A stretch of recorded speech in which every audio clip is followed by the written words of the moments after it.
పోలీసుల తీరుపై మాజీ మంత్రి పేర్ని నాని ఆగ్రహం వ్యక్తం చేశారు. హింస జరుగుతుందని తెలిసినా పోలీసులు స్పందించలేదంటూ విమర్శించారు. వైఎస్ఆర్సీపీ మద్దతుదారులు ఓట్లు వేయకుండా అడ్డుకున్నారని, టీడీపీ నేతలు హత్యాయత్నం చేస్తే వారిపై కేసులు పెట్టలేదని ఆరోపించారు. కూటమి నేతలు చెప్పిన అధికారులనే నియమించారని దుయ్యబట్టారు పేర్ని నాని. పోస్టల్ బ్యాలెట్ లెక్కింపుపై కీలక ఆదేశాలు జారీ చేసింది ఈసీ.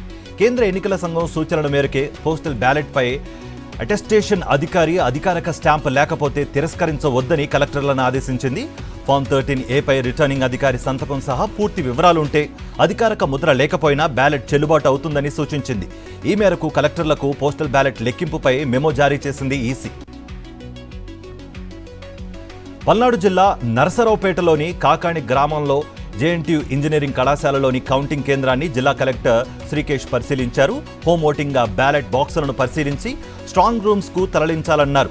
బాక్స్ ను స్ట్రాంగ్ రూమ్ లో భద్రపరిచే ప్రక్రియను జిల్లా కలెక్టర్ పర్యవేక్షించారు. ఎన్టీఆర్ జిల్లా తిరువూరు గ్రామంలో కార్డన్ సర్చ్ నిర్వహించారు ఎస్ఐ అబ్దుల్ నబీ.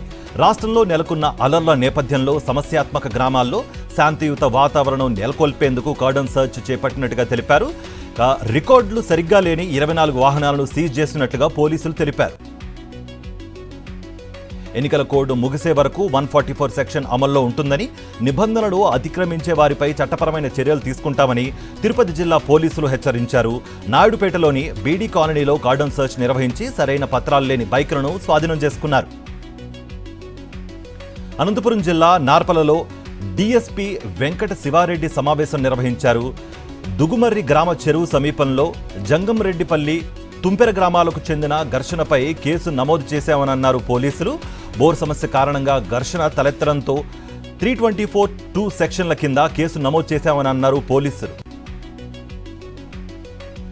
అమలాపురంలోని బండారులంక గ్రామంలో శ్రీ వెంకటేశ్వర స్వామి తీర్థ మహోత్సవాలు ఘనంగా జరుగుతున్నాయి. ఈ నేపథ్యంలో స్వామి అమ్మవార్లకు కళ్యాణ మహోత్సవాన్ని నిర్వహించారు. స్వామి అమ్మవార్లను నవదంపతులుగా ప్రత్యేకంగా అలంకరించి పసుపు కొమ్ముల పోటీ నిర్వహించారు. కర్నూలు జిల్లా మంత్రాలయంలో శ్రీ రాఘవేంద్ర స్వామిని దర్శించుకునేందుకు భక్తులు పోటెత్తారు. తెలుగు రాష్ట్రాలతో పాటు దేశంలోని పలు ప్రాంతాల నుంచి భక్తులు అధిక సంఖ్యలో తరలివచ్చారు. గ్రామదేవత మంచాలమ్మ శ్రీ రాఘవేంద్ర స్వామి మూల బృందావనానికి ప్రత్యేక పూజలు నిర్వహించి మొక్కులు చెల్లించుకున్నారు భక్తులు. శ్రీశైలం పుణ్యక్షేత్రంలో భక్తుల రద్దీ పెరిగింది. సమ్మర్ హాలిడేస్ ముగుస్తూ ఉండడంతో ఆలయానికి భక్తులు పోటెత్తారు. తెల్లవారుజాము నుంచి పాతాళ గంగలో పుణ్యస్నానాలు ఆచరించి ముక్కంటి దర్శనానికి వెళుతున్నారు. పెద్ద ఎత్తున తరలి వస్తున్న వాహనాలతో ఘాట్ రోడ్లలో ట్రాఫిక్ పెరిగింది. భారీ రష్ కారణంగా స్వామి అమ్మవార్ల దర్శనానికి ఏకంగా 5 గంటల సమయం పడుతోంది. తెలంగాణ న్యూస్ చూద్దాం. ఇక బీఆర్ఎస్ పై బీజేపీ నేత రఘునందన్ రావు సంచలన ఆరోపణలు చేశారు. ఎమ్మెల్సీ ఎన్నికల్లో 30 కోట్లతో ఓట్లు కొనుగోలుకు తెరలేపిందన్నారు. కెనరా బ్యాంక్ అకౌంట్ నుంచి బీఆర్ఎస్ 34 మంది ఎన్నికల ఇన్ఛార్జీలకు నగదు బదిలీ చేసిందని వెల్లడించారు. వెంటనే విచారణ జరిపి చర్యలు తీసుకోవాలని కేంద్ర ఎన్నికల కమిషన్ రాష్ట్ర ముఖ్య ఎన్నికల అధికారికి లేఖలు రాశారు రఘునందన్ రావు. కాంగ్రెస్ సర్కార్పై మాజీ మంత్రి కేటీఆర్ సంచలన ఆరోపణలు చేశారు. ధాన్యం కొనుగోలులో 1000 కోట్ల కుంభకోణం జరిగిందని, దీంట్లో పెద్దల హస్తం కూడా ఉందని ఆరోపించారు. సన్నబియ్యం కొనుగోలులో కుంభకోణం జరిగి ఢిల్లీ కాంగ్రెస్ నేతలకు ముడుపులు వెళ్లాయని సంచలన వ్యాఖ్యలు చేశారు ఆయన. గల్లీలో దోచుకో, ఢిల్లీలో పంచుకో అన్నట్లుగా కాంగ్రెస్ తీరుందని దుయ్యబట్టారు. వరంగల్, ఖమ్మం, నల్గొండ పట్టభద్రుల ఎమ్మెల్సీ ఉప ఎన్నిక రేపు జరగనుంది. ఉదయం 8 నుంచి సాయంత్రం 4 గంటల వరకు కొనసాగనుంది ఈ ఎన్నిక. ఈ మేరకు 605 పోలింగ్ కేంద్రాలను ఏర్పాటు చేశారు అధికారులు. ఈ క్రమంలో ఎన్నికల సంఘం కీలక నిర్ణయం తీసుకుంది. ఎమ్మెల్సీ ఎన్నికల్లో ఎడమ చేయి మధ్య వేలికి సీరా గుర్తు వేయాలని ఈసీ పోలింగ్ సిబ్బందికి సూచించింది. ఖమ్మం, నల్గొండ, వరంగల్ ఎమ్మెల్సీ ఎన్నికకు సంబంధించి పోలింగ్ ఏర్పాట్లు పూర్తయ్యాయి. రేపు ఉదయం నుంచి పట్టభద్రుల ఎమ్మెల్సీ ఎన్నికకు పోలింగ్ జరగనుంది. మొత్తం 52 మంది అభ్యర్థులు బరిలో ఉన్నారు. సాధారణ ఎన్నికలను తలపించేలా ఎమ్మెల్సీ ఎన్నిక ప్రచారం సాగింది. హనుమకొండ జిల్లా వరంగల్, నల్గొండ, ఖమ్మం పట్టభద్రుల ఉప ఎన్నికలకు అన్ని ఏర్పాట్లు పూర్తి చేశామన్నారు జిల్లా ఎన్నికల అధికారి పి ప్రావీణ్య. ఎమ్మెల్సీ ఎన్నికలకు సంబంధించిన సామాగ్రి వరంగల్ కలెక్టరేట్లోని డిస్ట్రిబ్యూషన్, రిసెప్షన్ సెంటర్ల నుంచి బ్యాలెట్ బాక్సులు, పేపర్లు ఎన్నికల సిబ్బందికి అప్పగించామన్నారు. వరంగల్ జిల్లా కలెక్టర్ కార్యాలయంలో పోలీసులు భారీ భద్రత ఏర్పాట్లు చేశారు. మంచిర్యాల జిల్లా చెన్నూరులో కాంగ్రెస్ నేతలు సమావేశం నిర్వహించారు.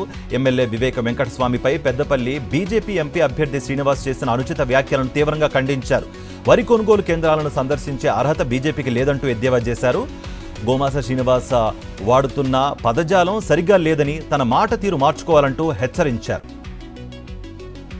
కరీంనగర్లో హనుమాన్ దీక్షదారులు పోలీసులు అరెస్ట్ చేయడాన్ని తీవ్రంగా ఖండించారు బీజేపీ నేత బండి సంజయ్. కరీంనగర్ పోలీసుల తీరు ఆక్షేపణీయమని అన్నారు. వెంటనే హనుమాన్ దీక్షాపరుడిపై ఎలాంటి కేసులు పెట్టకుండా విడుదల చేయాలని డిమాండ్ చేస్తూ తెలంగాణ డీజీపీకి ట్యాగ్ పెట్టి ఎక్స్లో తన వీడియో పోస్ట్ చేశారు.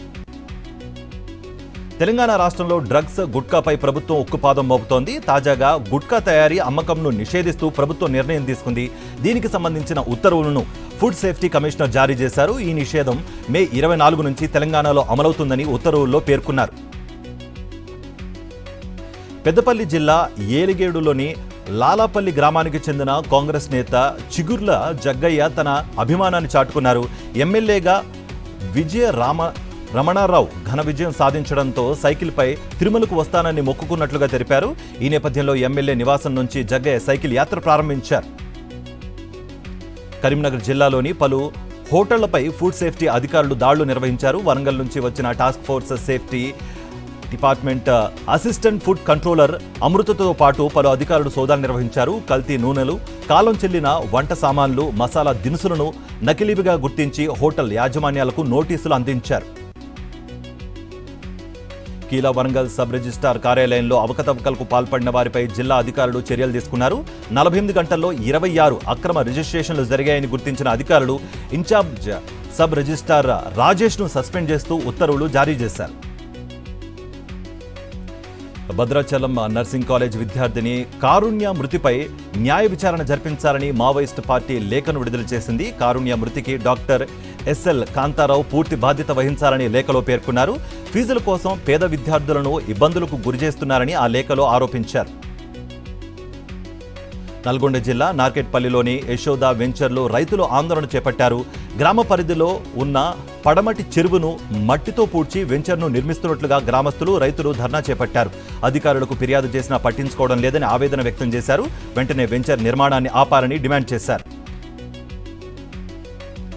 వికారాబాద్ జిల్లా కుల్కచర్లలోని ఘానాపూర్ గ్రామంలో గుర్రాలు హల్చల్ చేశాయి. 3 రోజుల క్రితం వచ్చిన గుర్రాలు మనిషి కనిపిస్తే చాలు ముందు కాళ్లతో దాడి చేస్తున్నాయి. ఇక గుర్రాల దాడిలో 3 గాయపడగా ఆసుపత్రికి తరలించారు.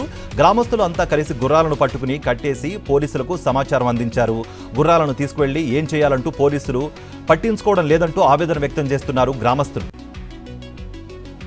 భద్రాచలం రాములవారి ఆలయంలో భక్తుల రద్దీ నెలకొంది. వేసవి సెలవులు ఆదివారం కావడంతో భక్తులు పెద్ద సంఖ్యలో తరలి రావడంతో ఆలయ ప్రాంగణం కిటకిటలాడుతోంది. ప్రత్యేక ప్రవేశ దర్శనానికి కూడా భక్తులు రద్దీ పెరగడంతో ఉచిత దర్శనానికి 4 గంటల సమయం పడుతూ ఉండడంగా ప్రత్యేక దర్శనానికి 2 గంటల సమయం పడుతోంది. మహబూబాబాద్ జిల్లా సుందరయ్య నగర్ కాలనీలో శ్రీ లక్ష్మీ నరసింహస్వామి దేవాలయంలో కళ్యాణోత్సవాన్ని అంగరంగ వైభవంగా నిర్వహించారు. శ్రీ లక్ష్మీ నరసింహస్వామి నామస్మరణలతో ఆలయ ప్రాంతం మారుమ్రోగించారు భక్తులు. అనంతరం ఆలయ నిర్వాహకులు భక్తులకు తీర్థ ప్రసాదాలను వితరణ చేశారు. హనుమకొండ జిల్లా ఐనవోలులో బావమరిదిపై ప్రేమను చాటుకున్నాడో బావ. రోడ్డు ప్రమాదంలో గాయపడిన బావమరిది రజనీకాంత్ కోసం మల్లన్న గుడికి మోకాళ్లపై నడిచి మొక్కులు చెల్లించుకున్నాడు ఆ బావ నాగరాజు. రజనీకాంత్ ఆరోగ్యంగా కోలుకోవడంతో స్వామివారికి మొక్కులు చెల్లించుకున్నట్లుగా తెలిపాడు నాగరాజు. సిద్దిపేట జిల్లాలోని నారాయణరావు పేటలో భారీగా గాలి దుమారానికి పలు ఇండ్ల పైకప్పులు, కోళ్లఫారాలు కొట్టుకుపోయి భారీ ఆస్తి నష్టం వాటిల్లింది. ఇక గాలి దుమారానికి పలు ఇండ్లపై చెట్లు కూలినట్లుగా బాధితులు తెలిపారు.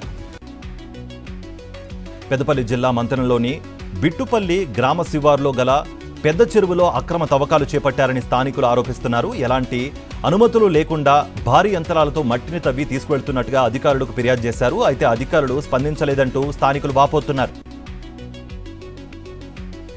హైదరాబాద్ సూరారం పిఎస్ పరిధిలో కిడ్నాప్ కలకలం రేపుతోంది. మాగంటి లక్ష్మణ్, రాణి దంపతులు తీసుకున్న అప్పు చెల్లించకపోవడంతో అప్పు ఇచ్చిన వారు కిడ్నాప్కు యత్నించారు. ఆటోలో వచ్చిన 4 వ్యక్తులు రాణిని కిడ్నాప్ చేసి అప్పు చెల్లిస్తేనే విడిచిపెడతామని లక్ష్మణ్ను హెచ్చరించారు. కుటుంబీకుల ఫిర్యాదుతో పోలీసులు కిడ్నాప్ కేసును ఛేదించారు. మధ్యప్రదేశ్ రాజధాని భోపాల్లో ప్రకృతి వింత అందరినీ ఆశ్చర్యపరుస్తోంది. ఆ రాష్ట్ర కార్మిక శాఖ మంత్రి ప్రహ్లాద్ సింగ్ పటేల్ నివాస ప్రాంగణంలోని వేప చెట్టుకు మామిడి పండ్లు వేలాడుతూ కనిపించడంతో స్థానికులు అవాక్కయ్యారు. ఈ వింతను సోషల్ మీడియాకు ఆయన పంచుకున్నారు. దీంతో వీడియో ఒక్కసారిగా వైరల్ అయింది. వేప చెట్టులో ఓ మామిడి కొమ్మ ఉండడంతో ఇలా పండ్లు కాచాయని శాస్త్రవేత్తలు స్పష్టం చేశారు. బిజినెస్ అప్డేట్ చూద్దాం. భారత్ రూపే చెల్లింపు వ్యవస్థను ప్రవేశపెట్టడానికి మాల్దీవులు రెడీ అవుతోంది. దేశం ఆర్థిక స్థిరత్వాన్ని పెంపొందించేందుకు ఈ చర్యలు చేపట్టామని తెలిపింది. మరోవైపు యుఎస్ డాలర్పై ఆధారపట్టాన్ని తగ్గించడంతో పాటు ఆర్థిక ఏకీకరణను మెరుగుపరచడమే ఇరు దేశాల లక్ష్యంగా పెట్టుకున్నాయి. గుడ్డు ప్రియులను తాజాగా రేట్లు హడలెత్తిస్తున్నాయి. తెలుగు రాష్ట్రాల్లో గుడ్ల రేట్లు ఒక్కసారిగా భారీగా పెరిగిపోయాయి. భారీ ఎండల నేపథ్యంలో ఓవైపు కేజీ చికెన్ ట్రిపుల్ సెంచరీ కొట్టగా ఎగ్ కూడా భారీగా రేటు పలుకుతోంది. కోడిగుడ్డు రీటైల్లో ₹8 పలుకుతోంది. Entertainment updates. బాలీవుడ్ నటి జాన్వీ కపూర్, శరణ్ శర్మ దర్శకత్వంలో వస్తున్న స్పోర్ట్స్ డ్రామా చిత్రం మిస్టర్ అండ్ మిస్సెస్. ఈ చిత్రం కోసం 150 రోజుల ట్రైనింగ్, 30 రోజుల షూటింగ్ చేశామని, ఇందులో 2 సార్లు గాయాలైనట్లుగా జాన్వీ కపూర్ ఇన్స్టాలో వీడియో షేర్ చేసింది. స్పోర్ట్స్ అప్డేట్స్ చూద్దాం. IPL 17 ఫైనల్ మ్యాచ్ పై హైదరాబాద్ లో జోరుగా బెట్టింగ్ జరుగుతోంది. ఆన్లైన్, ఆఫ్లైన్ లో కోట్ల రూపాయల్లో బెట్టింగ్ నడుస్తున్నట్లుగా పోలీసులు గుర్తించారు. హాట్ ఫేవరెట్ గా ఉన్న కోల్కతాపై ₹1000 బెట్ వేస్తే ₹850. ఇక హైదరాబాద్ పై 1000కి పైగా బెట్టింగ్ పెడుతున్నారు. బెట్టింగ్ స్థావరాలపై పోలీసులు నిఘా పెట్టారు. భారత షట్లర్ PV సింధుకి మలేషియా మాస్టర్స్ ఫైనల్స్ మ్యాచ్లో చుక్కెదురైంది. చైనా క్రీడాకారిణి వాంగ్ జియు చేతిలో సింధు ఓటమి పాలైంది. మొదటి గేమ్లో ఆధిక్యం కనబరిచిన సింధు ఆ తర్వాత 2-3 గేమ్లలో 21-16, 5-21, 16-21 స్కోర్తో చతికిలబడింది. వెదర్ అప్డేట్స్ చూద్దాం. హైదరాబాద్లో గాలివాన బీభత్సం సృష్టిస్తోంది. ఉదయం నుంచి భానుడు నిప్పులు కురిపించగా వాతావరణం ఒక్కసారిగా మారిపోయింది. పలు చోట్ల ఈదురుగాలులతో భారీ వర్షం కురుస్తోంది. ఎల్బీ నగర్, ఉప్పల్తో పాటు గట్కేసర్ మండలంలో ఉరుములు, మెరుపులతో భారీ వర్షం కురిసింది. కేసర్లో ఈదురుగాలు వీచాయి. గట్కేసర్లో ఈదురుగాలులకు చెట్లు విరిగిపడ్డాయి. ఈసీఐఎల్ వెళ్లే దారిలో భారీ వృక్షాలు నేలకోరడంతో వాహనదారులు తీవ్ర ఇబ్బందులు పడ్డారు. బంగాళాఖాతంలో ఏర్పడిన వాయుగుండం తీవ్ర తుఫానుగా బలపడింది.